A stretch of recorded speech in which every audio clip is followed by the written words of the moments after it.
University accreditation is currently a process controlled by a number of third-party organizations. That's by statute, by law. Many of those third-party accreditors have relied on sort of woke ideology to accredit universities instead of accrediting based on merit and performance. This executive order affects a number of changes to the university accreditation process, also applies to law schools and other sort of graduate programs. But the basic idea is to force accreditation to be focused on the merit and the actual results that these universities are providing, as opposed to how woke these universities have gotten. So we're setting up new accreditation pathways. We're charging the Department of Education to really look holistically at this accreditation mess and hopefully make it much better. Okay.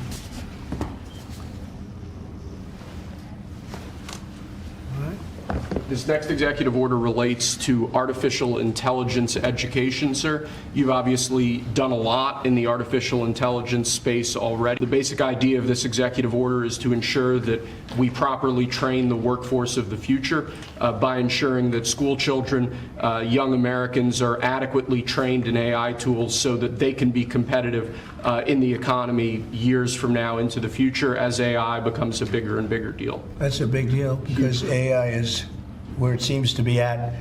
We have literally trillions of dollars being invested in AI, and somebody today, a very smart person, said that AI is the way to the future. I don't know if that's right or not, but certainly very smart people are investing in it heavily. This executive order is going to charge numerous departments and agencies within the government to reshape the way that we do workforce development. One example from the executive order, for instance, we're looking to get the total number of apprenticeships, new apprenticeships, up to 1 million in the country to ensure that in critical jobs areas, in areas where we currently don't have enough trained workers, that we're recreating that pipeline to ensure that, particularly as we onshore industrial jobs and new industries, that those industries have the workforce they need to be competitive globally.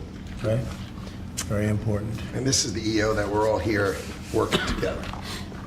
And in a way, this is like a training center, right, for what we're trying to do, which is jobs at great salaries. These are great salaries, too. Under, I believe it was the Biden administration, first Obama and then Biden, the Department of Justice issued guidance that made it almost impossible for schools to enforce adequate disciplinary policies. This created issues in the classroom for teachers and students alike. Basically, they focused on CRT and sort of diversity ideology instead of actually just enforcing the rules in classrooms to ensure a safe learning environment. This executive order revokes that prior guidance and puts us back in a place where hopefully the Department of Education can focus on education and teachers can focus on teaching in a safe environment. We have a situation where we have a very, very great place. It's called the United States of America, and it's been ripped off for years and years. These people know it. We talked about it before you came in. We've been ripped off by every country in the world practically, and friend and foe. And we're not doing that anymore. So what's happened is Howard, how many countries have we spoken to already? 90. And they all want to make deals, and we're going to make deals, but they're going to be fair deals. They're not going to be rip-off deals. And, you know, we were losing almost $5 billion a year. No country can do that. And now we have it down almost to even, maybe even better than even, because of the tariffs on cars and aluminum and steel. We have tariffs 25% on cars, aluminum and steel.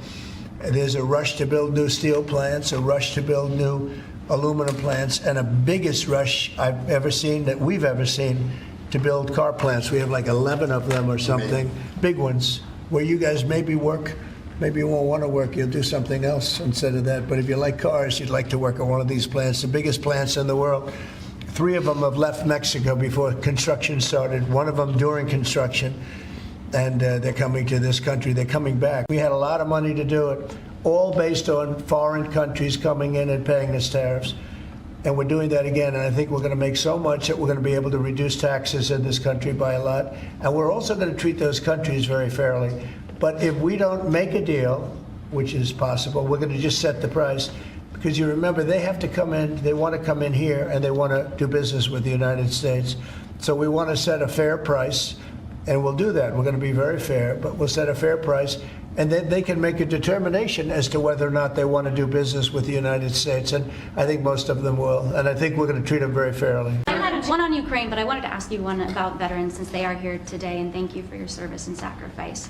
I wanted to ask you about the cuts that have been made, including with the VA. Can you assure that veterans like these men here, those that have been suffering from mental health issues or burn pits, for example, Yeah.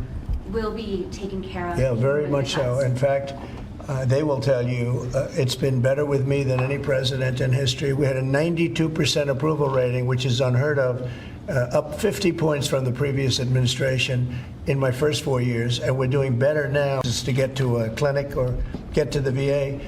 And I just heard this morning, I was listening to Doug Collins, who's the secretary. He was being interviewed, and the numbers are incredible. The approval ratings are the highest I've never heard numbers like this. It's better than the first 4 years.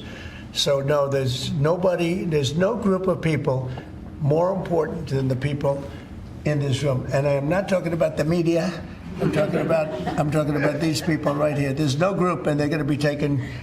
Are you going to be meeting with President Zelensky? He's asked to meet with you this weekend. Will you be meeting with him? I this don't weekend? know. I don't know that he's going to the funeral or not, but I just hope he gets this thing solved, because we're losing about, think of this, 5,000. I was saying 2,500, and everyone was telling me that's low. 5,000 soldiers are being killed every week, approximately. Think of that. Every week, 5,000 soldiers, but let's say from 3,000 to 5,000 are being killed. They're Russian and Ukrainian. They're not Americans, but they're Russian, but they're people. And they're humans. They're human beings. They have families. They wave goodbye to their son, and then they get a call that the son's no longer there. It's a vicious war. And if I can help solve it, we're not losing our soldiers, but we're losing soldiers, a lot of people. And if I can solve it because of a certain ability, that would be great. And if it doesn't happen, I will say that I think Russia is ready. And a lot of people said Russia wanted to go for the whole thing. And I think we have a deal with Russia. We have to get a deal with Zelensky. And I hope that Zelensky, I thought it might be easier to deal with Zelensky. So far, it's been harder. But that's okay. It's all right. Have you had But I think we have a deal with both. I hope they do it, because I'm looking to save. And we spend a lot of money, but this is about a lot of humanity. This is the worst. I get the pictures, the satellite pictures.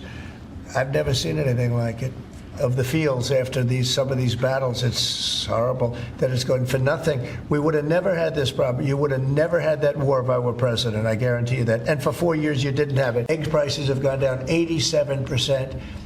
Energy now is down $65 a barrel. They have some energy selling gasoline for less than $2 in a couple of states. Alabama, a couple of great states, but all over the country, it's way down from what it was 6 months ago. 3 months ago. And that has a lot to do with the war. When Biden allowed energy to skyrocket, it just skyrocketed. It was out of control. Russia made a lot more money because they make their money on energy. And I kept saying, he supposedly wants to end the war, but he lets energy go out of control. Well, I've gotten it. We are drilling like crazy right now, and we have it down to $65 a barrel. It went up to almost $100 a barrel. And at that number, Putin and Russia made a lot of money. So I think one of the reasons, I think he has a certain respect for me. But one of the big reasons is oil prices are down. I think this is a good time to get the war settled. You said England. India. India? India. Oh. Mother. They're not very complicated, these deals. It's about the tariffs. India charges almost more than any other country in the world. And believe it or not, we do very little business with India, other than the fact that I like the Prime Minister very much. He's a friend of mine. He was here 2 weeks ago, as you know. And we stood right outside, did a news conference. Unfortunately, the grass was very wet. And it was very hard for people to stand on the grass. They got their shoes all ruined. But other than that, it was a very good news conference. And he's a great guy. But we do very little business. You know why? Because their tariffs are so high. They have among the highest tariffs, higher than China. They have among the highest tariffs in the world. And I understand they're going to reduce those tariffs, but it's really sort of their problem, not ours. We do very, very little purchasing in India because and selling. We do very little selling. I mean, Harley Davidson, I said, how are you doing in India? This is about 6 years ago. They came to lunch as a great American company. They make the motorcycles. And I said, how are you doing in India, as an example? Well, we don't do any business there. Why? Because the tariffs are too high. I said, that's interesting. Well, what are you going to do? He said, well, we're going to build a plant in India. And that's what they did. I don't want that to happen. They were forced to build a plant. Well, essentially what we're doing is the same thing. Remember, there's no tariff when they build their plant here.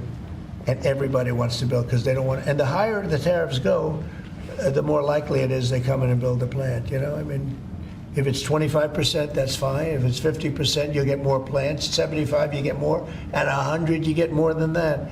And they're all coming in at numbers that nobody's. I don't think, Howard, there's ever been numbers like we've seen. Never. $7-8 trillion worth in 2 months.